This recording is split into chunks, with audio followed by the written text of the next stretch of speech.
दर्शकवृन्द नमस्कार। म निमकान्त पाण्डे। भित्रै के गम्भीर खेल हुँदैछ दर्शकवृन्द। यो संकेत गृहमन्त्री ओम प्रकाश अर्यालले गर्नुभएको छ। प्रधानमन्त्री सुशीला कार्कीले पनि यो संकेत गर्नुभयो। एकै दिन गृहमन्त्री र प्रधानमन्त्रीले सञ्चारकर्मीहरूसँग छुट्टै भेटघाट पनि गर्नुभयो र प्रधानमन्त्रीले गरेको भेटघाटमा गृहमन्त्री पनि उपस्थित हुनुहुन्थ्यो।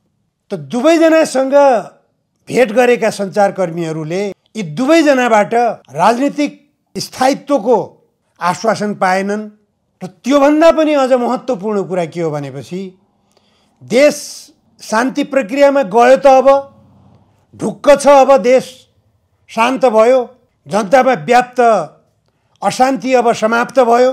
यो विषयलाई अझ गम्भीर बनाउने गरी गृहमन्त्रीले पनि र प्रधानमन्त्रीले पनि आन्दोलनमय भइरहेको छ देश, आन्दोलनले देशलाई कहाँ पुर्याउने हो, कुन परिस्थिति सिर्जना हुने हो, त्यो आकलन गर्न सक्ने अवस्थामा सरकार छैन।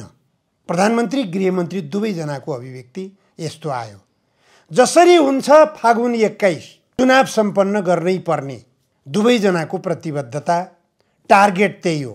राष्ट्रपतिबाट प्राप्त कार्यादेश पनि त्यही हो। फागुन 21 गतेसम्म चुनाव सम्पन्न गर्ने। फागुन 21 गतेसम्म चुनाव सम्पन्न भएन, चुनाव हुन सकेन भने के हुन्छ? सञ्चारकर्मीहरूले गृहमन्त्री ओम प्रकाश अर्याललाई सोधे। ओम प्रकाश अर्याल भन्नुहुन्छ सेनाको भूमिकाको खोजी हुन्छ त्यो बेला, अथवा सेना सरिक हुन्छ, सेना अलर्ट पोजिसनमा हुन्छ। यो सङ्केत गृहमन्त्रीबाट भइसकेपछि अगाडि के हुँदैछ त अब हामीले अनुमान गर्ने कुरा हो दर्शकवृन्द। भन्न सकिँदैन। असन्तुष्टि विस्फोट भइरहेको छ। सडकमा आइरहेका असन्तुष्टिका आवाजहरूलाई अन्यथा ठान्न हुँदैन।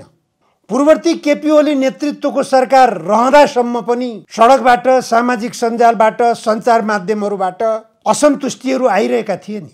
ती असन्तुष्टिहरूलाई पटक्कै पनि सुनिएन, जसको परिणाम एकैपटक भाद्र 23 देखियो। भाद्र 23ले विस्फोट निम्त्यायो र भाद्र 24ले देशलाई खरानीमा रूपान्तरित गर्यो। आज त्यो भाद्र 24मा कसले आगो लगाए, कसले तोडफोड गरे, कसले लुटपाट गरे, त्यो खोजी गर्दै अन्तरिम सरकारले पक्राउ गर्दै, मुद्दा चलाउँदै, जेल हाल्दै यो प्रक्रियालाई निरन्तरता दिएको छ। माने यो अन्तरिम सरकार भनेको पूर्ववर्ती केपी ओली नेतृत्वको सरकारको उत्तराधिकारी हो। उसैले जे काम गराइरहेको छ, केपी ओली नेतृत्वको पूर्ववर्ती सरकार आखिर छाया त छ, उसको संरचना त अद्यावधि छँदैछ देशमा। निजामती क्षेत्रमा केपी ओलीकै सरकार छ, विभिन्न संवैधानिक नियुक्तिहरूमा केपी ओलीकै सरकार छ, प्रहरी नेतृत्वमा केपी ओलीकै नियुक्ति छ, अरू विभिन्न निकायहरूमा जता हेऱ्यो उता केपी ओलीको नियुक्ति भएको कारणले गर्दा त्यही केपी ओली नेतृत्वको सरकारको निरन्तरताको अनुभूति सुशीला कार्कीको अन्तरिम सरकारको गतिविधिले देखाइरहेको छ दर्शकवृन्द। यो उहाँहरूको क्रियाकलापले मात्र होइन, उहाँहरूको अभिव्यक्तिले पनि त्यस्तै सङ्केत गरिरहेको छ। यहाँ सबैभन्दा महत्त्वपूर्ण खोजीको विषय के हो भने राजनीतिक स्थायित्व। राजनीतिक स्थायित्व बिना देशले विकासको गतिलाई पछ्याउन सक्दैन। राजनीतिक स्थायित्वको निम्ति भन्दै जेनजी भाइ बहिनीहरूले अगाडि सार्दै आएको माग महत्त्वपूर्ण माग हो कार्यकारीको प्रत्यक्ष निर्वाचन। सम्भवै छैन त्यो। त्यसलाई सम्बोधन गर्नेतिर न दलहरूको सहयोगी भूमिका छ, न अन्तरिम सरकारको गन्तव्य त्यतातिर देखा परिरहेको छ। यो सवालमा जो उदासीनता देखिँदैछ, यो उदासीनताले स्पष्ट सङ्केत गरिरहेको छ दर्शकवृन्द कि निकासको बाटोतर्फ अन्तरिम सरकारको गन्तव्य छैन। समस्या कहाँ हो त्यो देखिएकै छैन। समस्या पहिचान गर्ने प्रयासै भइरहेको छैन। अब सेनाको मुख ताकिएको छ। सेनाले जबरजस्त ढङ्गले आफ्नो हातमा सत्ता कब्जा गरिहाल्ने परिस्थिति पनि बन्दैन, किन त्यो संविधानले दिँदैन सेनालाई। राजनीतिक दलका नेताहरूले संविधानका धारा उपधाराहरूको प्रयोग गर्न खोज्छन्। सेनाले संविधानको कुन धारा प्रयोग गरेर, कुन उपधारा प्रयोग गरेर शक्ति आफ्नो हातमा लिने अथवा सत्ताको बागडोर सेनाले सम्हाल्नको निम्ति के छ सेनासँग संवैधानिक अधिकार। त्यो संवैधानिक अधिकार त कहीँ पनि छैन सेनालाई। सेनालाई सरकारले जहाँ खटायो त्यही काम गर्ने हो। सेनाले मलाई अपदस्थ गर भनेर सरकारबाट आदेश पायो भने पनि मलाई अपदस्थ गर भनेर सरकारले सेनालाई आदेश गर्न सक्ला? यो कल्पना गर्ने कुरा पनि भएन। यो परिस्थिति कता जाँदैछ भन्ने बडा अन्यल अवस्था छ दर्शकबिन। गृहमन्त्री ओम प्रकाश अर्यालले फागुन 21मा यदि चुनाव हुन सकेन भने सेना अगाडि आउँछ, त्यसपछिको परिस्थिति के हुन्छ आफै अनुमान गर्नुहोस्। गृहमन्त्री जस्तो जिम्मेवारीमा रहेको व्यक्तित्वले सार्वजनिक गरेको अभिव्यक्ति हो यो। पत्रकारहरूलाई भेटघाटमा बोलाएर गृहमन्त्रीले यति बोलिसकेपछि अन्तरिम सरकार कति अस्थिर अवस्थामा छ अथवा कति असुरक्षित अवस्थामा उसले आफूलाई महसुस गरिरहेछ भन्ने कुरा स्पष्ट हुन्छ। सडकबाट अर्को धम्की आइरहेको छ। पूर्ववर्ती सरकारको पालामा पनि सडकबाट निकै आक्रामक ढङ्गले बोल्ने जो युवाहरू हुन् उनै युवाहरू अहिले सडकबाट चिच्याउन सुरु गरिरहेका छन्। हालका गृहमन्त्री ओम प्रकाश अर्याललाई ललकार्दै उनीहरूले भनिरहेका छन् अब तिमीहरूको पालो हो भनेर भनिरहेका छन्। भाद्र 24 गते जो नेताहरू निशानामा परे, धेरैजसो नेताहरू बाँचे, उनीहरूलाई बचाउने काम नेपाली सेनाले गर्यो। यो स्पष्ट छ दर्शकबिन। धेरै मन्त्रीहरू मारिने थिए त्यस दिन, भाद्र 24 गतेको दिन। धेरै पार्टीका नेताहरू मारिने थिए त्यस दिन। यदि सेनाले सबैको रक्षा नगरेको भए, सबैलाई रेस्क्यु नगरेको भए कोही पनि बाँच्नेवाला थिएनन्। त्यो अवस्थाको आकलन गरेर पनि जनअपेक्षा के हो? जनअपेक्षालाई बेवास्ता गरेको प्रतिफल केपी ओली नेतृत्वको सरकारले भोग्यो। हामीले बुझ्नुपर्ने सबैभन्दा महत्त्वपूर्ण पक्ष भनेकै यही हो। तर यसतर्फ हामी सचेत बन्न सकिरहेका छैनौँ दर्शकबिन। जनअपेक्षा सडकमा प्रस्फुटित छ, खुलासा गरेका छन् जनताले। उनीहरूको अपेक्षा भनेको देशलाई भ्रष्टाचारको दलदलमा जाग्ने जो नेताहरू हुन् उनीहरूलाई कारबाहीको दायरामा तान, उनीहरूलाई फुक्का फाल नछोड। उनीहरूकै ठुलो स्वर छ अहिले। उनीहरूको ठुलो स्वर हुन नपाउने परिस्थिति विकास गर। हिजो पनि यही थियो आवाज, आज पनि यही छ आवाज। हिजोको आवाजलाई बेवास्ता गर्दाको परिणाम के भयो? आजको आवाजलाई बेवास्ता गर्दाको परिणाम के होला? गत शुक्रबारको दिन प्रधानमन्त्री सुशीला कार्की र गृहमन्त्री ओम प्रकाश अर्याल दुवैले आफ्नो निवास र कार्यकक्षमा पत्रकारहरूसँग गरेको भेटघाटका क्रममा उहाँहरूले थप आन्दोलनको तयारी भइरहेको छ यो जानकारी पाउनु भएको छ दुवैजनाले। राष्ट्र, राष्ट्रियता र नागरिक बचाऊ अभियानको नामबाट दुर्गा प्रसाई आन्दोलित भइराखेको अवस्था छ। राष्ट्र संस्था पुनर्स्थापना जनआन्दोलन समिति त्यसको नामबाट पनि आन्दोलनको कार्यक्रम तय भइरहेको छ। अरू जेनजी आन्दोलनकारीहरू पनि विभिन्न समूहमा विभाजित भएर आन्दोलनको आह्वान गरिरहेका छन्। यो सबै आन्दोलनको आह्वान गर्ने शक्ति र व्यक्तिहरू एकै पटक सडकमा उत्रिए भने सडकको अवस्था के हुने हो? त्यो बेला के गर्ने? शक्तिको प्रयोग गर्ने। फेरि शक्तिको प्रयोग गर्नुको विकल्प रहने छैन। त्यो बेला शक्तिको प्रयोग गर्ने क्रममा फेरि भाद्र 23 को अवस्था विकसित भयो भने के हुन्छ? फेरि भाद्र 24 दोहोरिन्छ। भाद्र 24 दोहोरियो भने के हुन्छ? जेनजी आन्दोलनको जगमा टेकेर निर्माण भएको अन्तरिम सरकारको नेतृत्व निशानामा पर्ने फेरि देखिने त त्यही हो। किनभने हिजोको अवस्थामा आन्दोलनकारीहरू बालुवाटारमै पसेका थिए, सिंहदरबारमै पसेका थिए, शीतल निवासमै पसेका थिए। हामीले देखेको कुरा हो। त्यो घटनालाई मध्यनजर गरेर आन्दोलनकारीहरूको आवाजलाई हामीले सुन्नुपर्छ। हामीले त्यो आन्दोलनकारीको आवाजलाई सुनेनौँ भने भाद्र 24 को घटना फेरि दोहोरिन सक्छ। यसतर्फ हामी किन सचेत बनिरहेका छैनौँ? खास गरी अन्तरिम सरकारका नेतृत्वदायी भूमिकामा रहेका व्यक्तिहरू निकै गम्भीर बन्नुपर्ने विषय हो यो। म सामान्य विषयमा चर्चा गरिरहेको छैन दर्शकबिन। हिजो मैले एउटा कार्यक्रममा केही व्यक्तिहरूको प्रस्तुति सुनिरहेको थिएँ। उनीहरूले रवि लामिछाने विरुद्ध लगाइएको मुद्दा कतै पनि सहकारी ठगी गरेको प्रमाण नभेटिँदा पनि रवि लामिछानेलाई किन जेलमा हालिरहेछन्? हिजो केपी ओली नेतृत्वको सरकार थियो, एमाले र काङ्ग्रेसले राजनीतिक प्रतिशोधको आधारमा रवि लामिछानेलाई जेलमा हालेका छन् भन्ने मान्यता थियो। तर आज अन्तरिम सरकार आएको 2 महिना बित्न लागिसक्यो। यो अन्तरिम सरकारले किन लापरवाही गरिरहेको छ? किन न्यायिक विवेकको प्रयोग गरिरहेको छैन? मन्त्री परिषदको निर्णय गरेर नक्कली मुद्दा लगाउन सकिन्छ भने मन्त्री परिषदकै निर्णयबाट ती नक्कली मुद्दाहरू खारेज गर्न पनि त सकिन्छ। ती छलफलमा जुटेकाहरूको निष्कर्ष थियो। म चुपचाप मौन बसेर सुनिरहेको थिएँ। छलफलमा बसेकाहरूको लगभग 10-15 जनाको जमघटको बिचमा सबैको प्रस्तुति थियो रवि लामिछानेमाथि अन्याय भएकै हो। नेपाली काङ्ग्रेस र नेकपा एमालेको सरकारले अन्याय गरेकै हो। अदालतहरूबाट रवि लामिछानेले न्याय पाउनुपर्ने हो।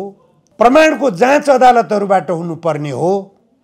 अदालतहरू पनि अनौठो ढङ्गले रवि लामिछानेप्रति पूर्वाग्रही भए। प्रमाणको खोजी नै गरेनन् अदालतहरूले। यो निष्कर्षमा त्यो जमघट पुगेको थियो। एउटा सामाजिक कार्यक्रमको दौरानमा त्यो जमघटमा म पुगेको थिएँ। त्यो जमघटको कुरा सुन्दै गर्दा अन्तरिम सरकारका क्रियाकलापहरूप्रति पनि सन्तुष्टि छैन। यस्तै यस्तै साना साना समूहबाट विकसित हुँदै जाने हो जनमत। यहाँ हामीले बुझ्ने कुरा हो। अन्तरिम सरकारको नेतृत्वमा पुगिसकेपछि अब कसैले केही लसार्न सक्दैन भन्ने सोचको आधारमा अन्तरिम सरकारका प्रधानमन्त्री र मन्त्रीहरू अगाडि बढ्न खोज्ने हो भने त्यो हिजोको प्रधानमन्त्री केपी ओली भन्दा के भिन्नता भयो? केपी ओलीको यस्तै खालको अहङ्कारले सृजना गरेको होइन। भदौ 23 र भदौ 24 को आन्दोलनको रङरूप के देखियो? के हुँदो रहेछ त्यो अहङ्कारले? अहङ्कारलाई त मिनटमै ढाल्दो रहेछ त जनताको आन्दोलनले। यो वास्तविकतालाई मध्यनजर गरेर अन्तरिम सरकारको नेतृत्वमा पुगेकाहरूले गम्भीर समीक्षा गर्न जरुरी छ। दर्शकबिन, आन्दोलन त हुँदैछन्। किन आन्दोलन हुँदैछन्?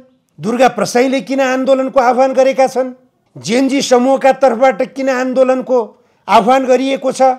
यसतर्फ त गम्भीरता देखाउनु पर्यो नि त। यो सडक आन्दोलनको तयारीमा लागेकाहरूले के माग राखिरहेका छन्? उनीहरूका माग सुन्नु पर्यो। यदि माग बुझ्न सकिएको छैन भने बोलाएर संवादको थालनी गर्नु पर्यो।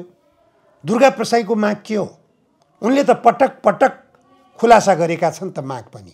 मिटर ब्याजीबाट पीडितहरूलाई न्याय देऊ, लघु वित्तबाट पीडितहरूलाई न्याय देऊ, सहकारीबाट पीडितहरू सहकारीका बचतकर्ताहरूलाई बचत रकम फिर्ता देऊ, सहकारी सञ्चालक लुटेराहरूलाई कारबाहीको दायरामा तान र विभिन्न ब्याङ्कहरूबाट कर्जा लिएका ऋणीहरूलाई न्यूनतम ब्याज दर कायम गर र सीमा तोकेर कर्जा मिनाहा प्रक्रियामा जाऊ। न्यूनतम कर्जा लिएका ऋणीहरूलाई कर्जा मिनाहा प्रक्रिया लागू गर। यिनै हुन् माग। यिनी मागहरू सम्बोधन गर्न नसकिने त केही पनि छैन नि। मैले पहिले धेरै पटक चर्चा गरेको छु दर्शकवृन्द। तत्कालीन अवस्थामा करिब 55-56 सालतिरको कुरा हो यो। गिरिजाप्रसाद कोइराला प्रधानमन्त्रीमा हुनुहुन्थ्यो। त नेकपा माले वामदेव गौतमले नेतृत्व गर्नुभएको, सीपी मैनालीले नेतृत्व गर्नुभएको तत्कालीन नेकपा माले त्यो गिरिजाप्रसाद कोइरालाको नेतृत्वको सरकारमा सहभागी थियो। त्यो बेलामा वामदेव गौतमले माओवादीद्वारा सञ्चालित जनयुद्धको कार्यक्रम जो सशस्त्र युद्धको रूपमा चलेको थियो, त्यो सशस्त्र युद्धलाई कमजोर बनाउनको निम्ति तत्कालीन अवस्थामा साना किसान तथा विकास आयोजनाबाट कर्जा लिएका ऋणीहरूको ऋण जति छ त्यो सबै मिनाहा गरिदिउँ भनेर वामदेवजीले प्रधानमन्त्री गिरिजाप्रसाद कोइरालालाई प्रस्ताव राख्नुभयो। त्यो बेला माओवादीको जनयुद्ध साना किसान तथा विकास आयोजनाबाट कर्जा लिएका ऋणीहरूको तमसुकहरू थुत्ने, जग्गाधनी पूर्जाहरू थुत्ने र तमसुकहरू जलाइदिने, जग्गाधनी पूर्जाहरू जो किसानहरूका हुन् उनीहरूलाई फिर्ता गर्ने प्रक्रिया माओवादीले युद्धका दौरानमा युद्धलाई ऊर्जा प्रदान गर्ने आधार बनाएको थियो, साना किसान विकास आयोजनालाई निशाना बनाएर। त ती कर्जा लिएका ऋणीहरूको ऋण सबै मिनाहा गरिदिने हो भनेदेखि माओवादीको निशाना नै बन्द हुन्छ। माओवादीको युद्ध कमजोर गराउने हो भने, माओवादीको आतंक यदि कमजोर बनाउने हो भने हामीले माओवादीले निशाना बनाएका जे विषयहरू हुन् ती विषयहरूलाई सम्बोधन गरेर अगाडि बढौँ। त्यो वामदेव गौतमजीको सुझाव थियो त्यो। तर गिरिजा प्रसाद कोइराला झस्किनु भयो। धेरै होला नि त्यो कर्जा त। गिरिजा प्रसाद कोइरालाको प्रश्न भयो। त्यो प्रश्नको उत्तरमा वामदेव गौतमले कति होला हामी सङ्कलन गरौँ न, 2 दिनमा सङ्कलन हुन्छ। त्यो कृषि विकास ब्याङ्कलाई एउटा आदेश गरिदिउँ, कृषि विकास ब्याङ्कले देशव्यापी रूपमा साना किसान विकास आयोजनाबाट कुन कुन साना किसानबाट कुन कुन जिल्लामा कति छ भन्ने कुरा तुरुन्तै आइहाल्छ तथ्य। त्यो तथ्याङ्क आयो, 1 हप्ताभित्रै त्यो तथ्याङ्क आयो। तथ्याङ्क आइसकेपछि मिना गर्ने कुरा पनि भयो। तर गिरिजा प्रसाद कोइरालाले हिम्मत गर्नु भएन। हिम्मत नगरेपछि एउटा त उनीहरूको निशानालाई कमजोर गराउने, अर्को कुरो उनीहरूसँग संवादको ढोका खोल्ने, सरकारको तर्फबाट उनीहरूको आन्दोलनको जो एजेन्डा हो त्यो आन्दोलनको एजेन्डालाई गम्भीरतापूर्वक सरकारले लिएर त्यही एजेन्डालाई सम्बोधन गर्ने भनेर अगाडि बढ्न खोज्ने हो भने युद्धरत पक्ष वार्तामा आउनु त स्वाभाविक हुन्छ। युद्धरत पक्ष वार्तामा आउँदा बित्तिकै बाधे बाधे जायते तत्त्वबोध हो, निष्कर्षमा पुग्न सकिन्छ। तत्कालीन केपी ओली नेतृत्वको सरकारले यस्ता खालका संवादका ढोकाहरू त खोल्ने मानसिकतै बनाएन, बरु सामाजिक सञ्जाललाई नै प्रतिबन्ध लगाउने आफ्नो अहङ्कार व्यक्त गरेर अगाडि बढ्यो, जसको परिणाम उसले भोग्यो नै। तर अहिले अन्तरिम सरकारले जुन परिस्थितिबाट केपी ओली विस्थापित हुनु परेको हो त्यही परिस्थितिलाई किन विकास गराइरहेछ, त्यसलाई रोक्ने, त्यो परिस्थितिको विकास हुन नपाओ, फेरि आन्दोलनको वातावरण नबनोस् देशमा, यसतर्फ सचेतता अन्तरिम सरकारको तर्फबाट हुनुपर्ने हो। तर भइरहेको छैन। दर्शकवृन्द, मैले भने कि दुर्गा प्रसाईको राष्ट्रियता र नागरिक बचाउ अभियानको तर्फबाट राखिएका मागहरूलाई सम्बोधन गर्न नसकिने के माग्छन् र? मित्रब्याजी साहुहरूबाट लुटिएका जनतालाई न्याय दिने कुरा हो। प्रत्येक जिल्लामा एउटा युनिट खडा गरिदिए हुन्छ। निश्चित एउटा प्रत्येक प्रमुख जिल्ला अधिकारीका कार्यालयहरू छन्, ती कार्यालयहरूमा एउटा युनिट खडा गरिदिएर मित्रब्याजी साहुहरूबाट पीडितहरूको निवेदन आह्वान गरिदिने, सकियो कुरा। लघुवित्त पीडितहरूको पनि त्यही हो, त्यसलाई पनि सम्बोधन गर्ने प्रक्रिया त्यही हो। सहकारीका जो बचतकर्ताहरू हुन् ती बचतकर्ताहरूको रकम कसरी फिर्ता गर्ने त? यो प्रश्न धेरै पटक उठिसक्यो, धेरै गम्भीर पनि बनिसक्यो देश यो सवालले। जो सहकारीहरू सङ्कटग्रस्त अवस्थामा छन् ती लगभग पहिचान भइसकेका छन्। लगभग 80-85 अरब रुपियाँ सङ्कटग्रस्त सहकारीहरूको रकम भनेर त्यो विश्लेषण पनि भइसकेको छ। त्यो अध्ययन छानबिनबाट त्यो निष्कर्ष आइसकेको हो पहिलेकै सरकारबाट।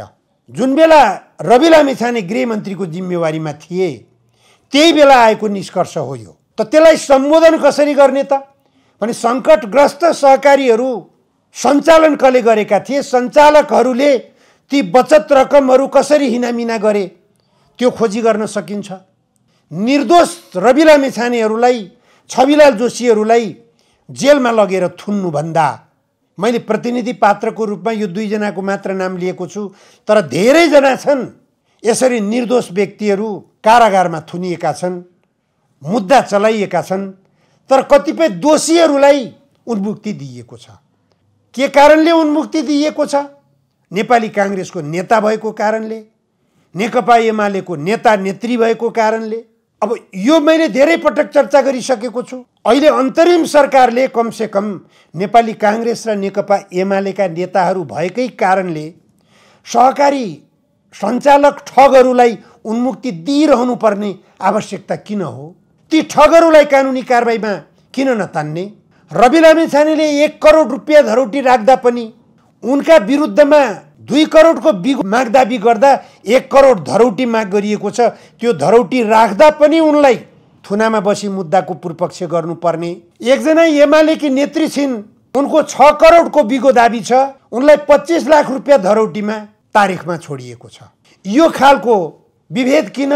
त्यस्तै गरी नेपाली काङ्ग्रेसकी नेत्री छिन् एकजना, उनलाई 10 लाखको धरौटीमा किन छोडिया छ? अर्की एकजना एमालेकी नेताकी श्रीमती छिन्, उनलाई 25 लाख धरौटीमा किन छोडिया छ तारिखमा? तर फेरि दोहोऱ्याउँछु, म रवि लामिछानेलाई 1 करोड धरौटी राख्दा पनि पुगेन भनेर किन थुनामा बसी मुद्दाको पूर्वपक्ष गर्ने भनेर जिल्ला, उच्च, सर्वोच्च जताततैबाट यो मुद्दाको घेराबन्दीमा पारियो। यो न्यायिक विवेक अन्तरिम सरकारका प्रधानमन्त्री मन्त्रीहरूले देखाउनु पर्दैन? अब मैले राजनीतिक प्रतिशोधको आधारमा चलाइएको मुद्दा थियो, नक्कली मुद्दा सृजना गरियो, कतैबाट पनि तथ्य र प्रमाण सङ्कलन हुन सकेको छैन। तथ्य र प्रमाणको अभावमा चलाइएको मुद्दा, त्यो मुद्दाको आधारमा जेल बसाई कहिलेसम्म, कति अवधिसम्म बस्नुपर्ने जेल, कति अवधिसम्म जेल बसिसकेपछि मुद्दा टुङ्गो लाग्ने हो अदालती प्रक्रियाबाट? यो गम्भीर विषयमा अन्तरिम सरकार निकै सचेत बन्नुपर्ने विषय हो। अन्यायमा पारिएका तत्कालीन सरकारका शिकार बनाइएका राजनीतिक व्यक्तित्वहरू अहिले अन्तरिम सरकारले न्याय दिनुपर्ने हो कि होइन? सडकमा विस्फोटित भएको भाद्र 23 र भाद्र 24 को जो आन्दोलन हो, त्यो आन्दोलनले दिएको सन्देश त यो पनि हो नि त, मुद्दै नलाग्नेहरूका विरुद्धमा मुद्दा लगाएर जेल थुनिएको छ, उनीहरूलाई न्याय देऊ, यो पनि त माग हो। अहिलेको परिप्रेक्ष्यमा चर्चा गर्नै पर्ने आवश्यकता महसुस गरेको छु। दर्शकवृन्द, हामीले भाद्र 24 को घटनालाई गम्भीरतापूर्वक सम्झना गरौँ त। भाद्र 24 को अवस्था कस्तो थियो? कुनै पार्टीका नेताहरू सडकमा निस्किन सक्ने अवस्था थियो? नेपाली काङ्ग्रेसका नेताहरू, नेकपा एमालेका नेताहरू, नेकपा माओवादी केन्द्रका नेताहरू, नेकपा एकीकृत समाजवादीका नेताहरू, कोही पनि पार्टीका नेताहरू सडकमा निस्कने अवस्था थियो? थिएन नि, सबै भागेका थिए। ती सबै पार्टीका शीर्ष नेताहरूलाई नेपाली सेनाले रेस्क्यु गराएर बचाएको थियो, आफ्नो ब्यारेकमा लगेर सुरक्षित राखेको थियो। तर पछि अपदस्थ प्रधानमन्त्री केपी शर्मा ओलीले अन्तरिम सरकारको प्रधानमन्त्रीले शपथ ग्रहण नगर्दासम्म मेरो मोबाइल पनि नेपाली सेनाले खोसेर राखेको थियो भनेर आरोप लगाउनु भएको छ। यो परिस्थितिको सामना त सबै नेताहरूले गरेको हो नि। तर त्यही 24 गतेको दिन राष्ट्रिय स्वतन्त्र पार्टीका सभापति रवि लामिछानेलाई जेलबाट जसरी पनि बाहिर निकाल्ने प्रयास मुख्य सचिव, गृह सचिव, प्रमुख जिल्ला अधिकारी र जेल प्रशासन समेतबाट जबरजस्त रूपमा भयो। किन भएको थियो त्यो? के कारणले भएको थियो त्यो? त्यो बेला किन रवि लामिछानेलाई जेल बाहिर निकाल्न प्रयास भयो? यो गम्भीर समीक्षाको विषय अन्तरिम सरकारका लागि हो कि होइन?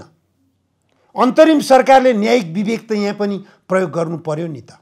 अनि त्यसरी निकाल्ने क्रममा पार्टीलाई, राष्ट्रिय स्वतन्त्र पार्टीको नेताहरूलाई र रवि लामिछानेको परिवारलाई समन्वय गरेर गृह सचिवले, गृहमन्त्रीले त राजीनामा दिइसकेका थिए, प्रधानमन्त्रीले पनि राजीनामा गर्ने परिस्थिति विकास भएको थियो केपी ओलीले।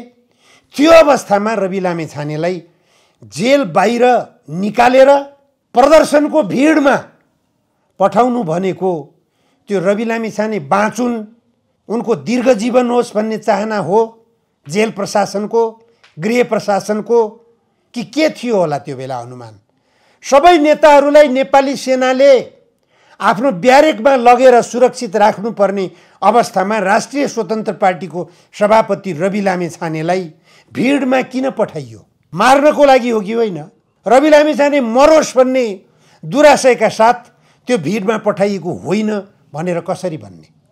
तर पनि रवि लामिछानेले त्यो प्रदर्शनको भिडमा पुगेर आफूलाई नेतृत्वमा उभ्याए, प्रदर्शनको नेतृत्व गरे। उनले प्रदर्शनलाई हिंसा, तोडफोड, आगजनीबाट बाहिर निकाल्ने प्रयास गरे। हाम्रै सम्पत्ति हो, तोडफोड नगरौँ, हाम्रै सम्पत्ति हो, आगजनी नगरौँ, रवि लामिछानेले सम्बोधन गरेको भिडियो भाइरल छ, त्यो देखिएको छ। अनि अपराधी हो रवि लामिछाने? यस्तो व्यक्तिलाई नेपाली काङ्ग्रेस र नेकपा एमालेले त राजनीतिक प्रतिशोध साँधेर जेलमा पुर्याए। अन्तरिम सरकारले न्यायिक विवेक देखाउनु पर्दैन? न गृहमन्त्रीबाट मुख फुट्छ, न प्रधानमन्त्रीबाट मुख फुट्छ। कमसेकम एउटा काम त गर्यो अन्तरिम सरकारले, सन्देश त दिन सक्नु पर्यो नि। कतैबाट पनि कुनै सन्तोषजनक सन्देश आइरहेको छैन। यो विषयमा पूर्ववर्ती सरकारका नेताहरूसँग पनि छलफल गर्न सकिन्छ। अन्तरिम सरकारले समन्वयकारी भूमिका निर्वाह गर्नु पर्यो नि त। अन्तरिम सरकारले न्यायिक विवेक प्रयोग गरेर काम गर्दैछ भन्ने एउटा सन्देश यताबाट दिन सकिन्थ्यो। अर्को सन्देश दुर्गा प्रसाईले गम्भीर आन्दोलनको आह्वान गरिराख्नु भएको छ। उहाँले खुलासा गरिराख्नु भएको छ यो सामान्य आन्दोलन हुने छैन, अत्यन्त विस्फोटक हुनेछ आन्दोलन।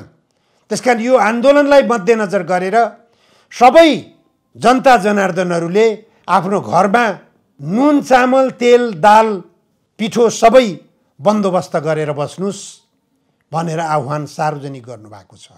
यो सार्वजनिक आह्वानप्रति अन्तरिम सरकारको दृष्टिकोण के हो? प्रधानमन्त्री सुशीला कार्कीले सञ्चारकर्मीहरूलाई बोलाएर वार्ता गर्नुभयो, कुनै दृष्टिकोण स्पष्ट छैन। गृहमन्त्रीले वार्ता गर्नुभयो, कुनै दृष्टिकोण सार्वजनिक छैन। न त स्वयं दुर्गा प्रसाईसँग संवाद गरेर उनका मागहरूलाई सम्बोधन गर्ने प्रतिबद्धता कि त देखाउनु पर्यो। भने त्यो प्रतिबद्धता देखाउन सकिँदैन भने के गर्ने त? गोलमेज सम्मेलन समन्वयकारी भूमिकामा अन्तरिम सरकारले आफूलाई प्रस्तुत गर्न सक्नु पर्यो। देश अशान्त हुन भएन, देशलाई शान्त बनाउन प्रयास गर्नु पर्यो। सकिँदैन भने सेनाको जिम्मा लगाइदिए भयो, सेनाले जे गर्छ गर्छ। संविधान कोल्याप्स भइसकेको छ, संविधान विपरीत प्रधानमन्त्री नियुक्ति भएको कुरो स्पष्टै छ, संविधान विपरीत प्रतिनिधि सभा विघटन भएको प्रष्टै छ। सर्वोच्च अदालतले अन्तरिम आदेश जारी गरेन, अन्तरिम आदेश जारी गर्दै संसद पुनस्थापना गरियोस्, अन्तरिम सरकारका प्रधानमन्त्रीलाई अपदस्थ गरियोस् अथवा निलम्बन गरियोस्, नियुक्ति बदर गरियोस् भन्ने माग लिएर गएको रिटलाई अन्तरिम आदेश जारी गर्न सर्वोच्च अदालतले नै अस्वीकार गरिसकेपछि परिस्थिति के हो त? अब परिस्थिति जे भइरहेको छ त्यसलाई निरन्तरता दियो सर्वोच्च अदालतले। निरन्तरता दिनु भनेको संवैधानिक इजलासले दिएको निरन्तरता भनेको संविधान सम्मत भइरहेको छ भन्ने कुरा हो। दलहरूले मिलेर काम गर्ने हो भने संविधान संशोधन गर्न पनि सक्छन्। दलहरू मिलेर गरेको काममा संविधान विपरीतका काम गरेका छन् भने पनि त्यसलाई संविधान सम्मत मान्न सकिन्छ भन्ने कोणबाट सर्वोच्च अदालतका न्यायाधीशहरूले व्याख्या गरेको हो। यही बुझ्न सकिन्छ। तत्कालीन अवस्थामा केपी ओलीको प्रधानमन्त्रीमा नियुक्ति जो भएको थियो, धारा 76 को उपधारा 2 को प्रयोग, यही हो दृष्टिकोण। कांग्रेस र एमाले मिल्दा बित्तिकै 2/3 भयो। 2/3ले संविधान संशोधन गर्न सक्ने अवस्था हो। त्यसकारण संवैधानिक इजलासले संविधान संशोधन गर्ने हैसियत भएका राजनीतिक दलका नेताहरूले गरेको काम असंवैधानिक भन्न मिल्दैन। भाषा नबोले पनि सर्वोच्च अदालतको संवैधानिक इजलासको मान्यता त्यही हो, त्यो बाहेक अरू बुझ्न सकिँदैन। त्यसले गर्दा दर्शकवृन्द, संविधान विपरीतका काम भइरहेका छन् भने पनि सबै राजनीतिक दलहरूको सहमतिबाट कुनै निकास खोजिएको छ भने त्यो निकासलाई संविधान सम्मत मानिन्छ, मान्नुपर्छ। न्यायिक निकायले पनि त्यो मान्दै आएको दृष्टान्त छ। अन्तरिम सरकारले बुझ्नुपर्ने यही हो। त्यसले गर्दा अन्तरिम सरकारले अहिले जो सङ्कटको ढोका कसरी खोल्ने त? अब सङ्कट देखा पर्दैछ, सङ्कट गम्भीर देखा पर्दैछ। भाद्र 24 गतेको भन्दा भयानक सङ्कट देखा पर्दैछ। भाद्र 24 मा जल्नबाट बचेका नेताहरूका घरहरू थप जल्न सक्ने त्रास उत्पन्न भइरहेको छ। यो त्रासको वातावरणबाट जनतालाई बचाउने कसरी, देशलाई बचाउने कसरी, अहिलेको जिम्मेवारी अन्तरिम सरकारको काँधमा छ। अन्तरिम सरकारले समयमै सङ्कट आउनुभन्दा पहिले बुद्धिमत्तापूर्ण तरिकाले राजनीतिक दलहरूसँग संवाद थालनी गर्ने र आन्दोलनकारी व्यक्ति र शक्तिहरूसँग पनि संवाद थालनी गरेर समस्या समाधानको निकास खोज्ने हो। त्यो निकास खोज्न जति विलम्ब गरिन्छ त्यति दुर्घटना झन् भयावह बन्न सक्ने सम्भावना बलियो बन्छ। त्यसकारण अन्तरिम सरकारका नेतृत्वदायी भूमिकामा रहेका व्यक्तिहरू, तपाईहरूले यदि बुद्धिको बिर्को खोल्न सक्नुभएन भने देश भयानक दुर्घटनामा जानेछ। यो जो चारैतिरबाट जो आन्दोलनको वातावरण बनिरहेको छ, यो आन्दोलनको वातावरणलाई कसरी शान्त बनाउने, यसतर्फ तपाईहरूको गम्भीर चिन्तन, मनन र क्रियाशीलता आवश्यक छ। हस्, नमस्कार। म निमकान्त पाण्डे।